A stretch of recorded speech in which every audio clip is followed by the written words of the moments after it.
₹10। भूमिका जी 10 रुपए तो लीजिए। बोलो सियापति रामचंद्र की।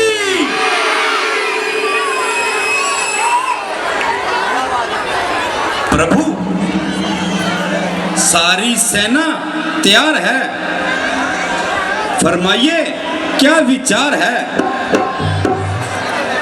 मुझे केवल अंगद की वापसी का इंतजार है।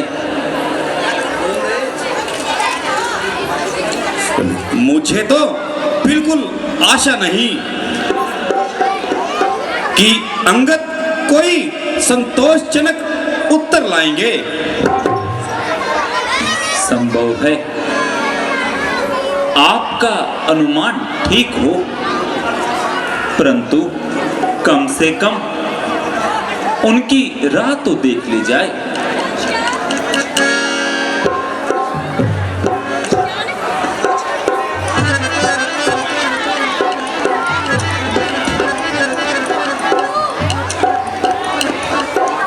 महाराज,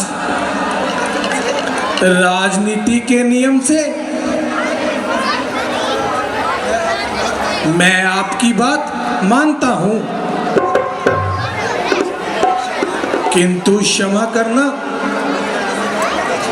रावण के स्वभाव को मैं अच्छी तरह जानता हूं। ये सर्वदा ही संभव है कि वो सीधी तरह से मान जाए।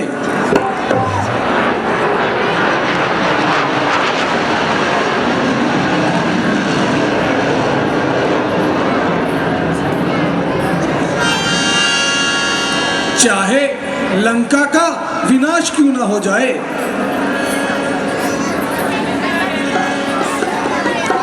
फिर भी विभीषण जी, हमें अंगद का इंतजार करना चाहिए।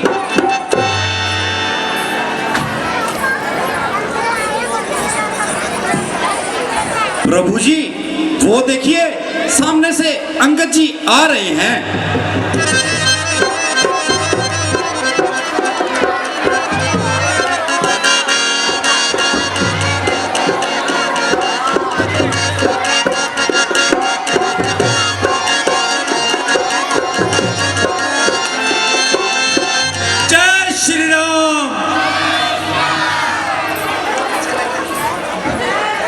अंगद, क्या उत्तर लाए हो? प्रभु, मैंने उसे अनेक प्रकार से समझाया, सब तरह से मार्ग दिखलाया, परंतु वह अपने हठकर्मी से बाज नहीं आया। जब वह नीति के मार्ग पर नहीं आया तो मैं युद्ध का ऐलान करके चला आया। अच्छा, समस्त सेना के नाम आज्ञा जारी कर दी जाए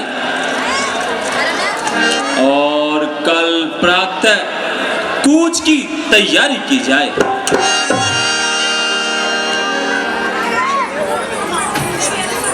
विभीषण जी,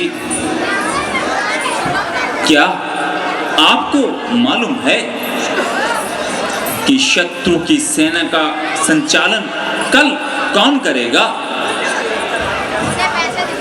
हाँ प्रभु, मैं जानता हूं, उनकी सेना का सेनापति मेघनाथ है। क्या वह बहुत होशियार है? निसंदेह बल और वीरता में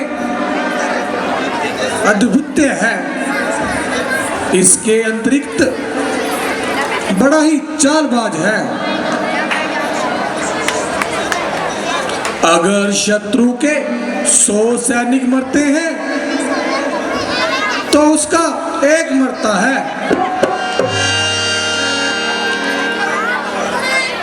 तो आज मैं स्वयं सेना का संचालन करूंगा और उसके की मोर्चाबंदी को तहस नहस कर दूंगा।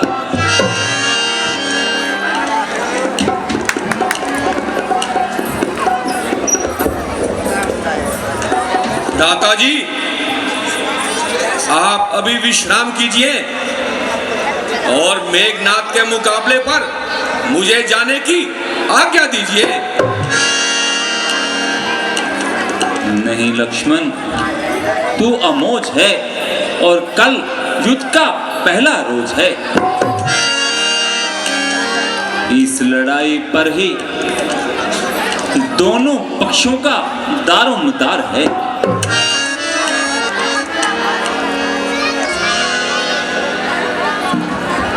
जब वह स्वयं अनुरोध करते हैं तो प्रभु आप क्यों विरोध करते हैं? यदि कुछ खतरनाक सूरत होगी तो मैं भी इनके साथ हूं।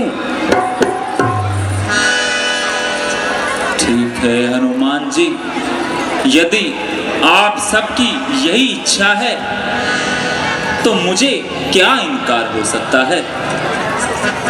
किंतु आप लक्ष्मण जी के साथ साथ रहना।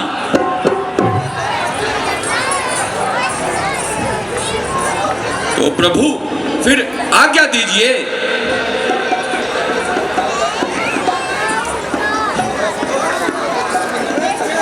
काल भी युद्ध में जो लड़ने में से मुक्त आएगा, लक्ष्मण से छूटकर वह भी न जाने पाएगा। प्यारे भाई, जाओ जाओ और अपनी वीरता के योग दिखाओ।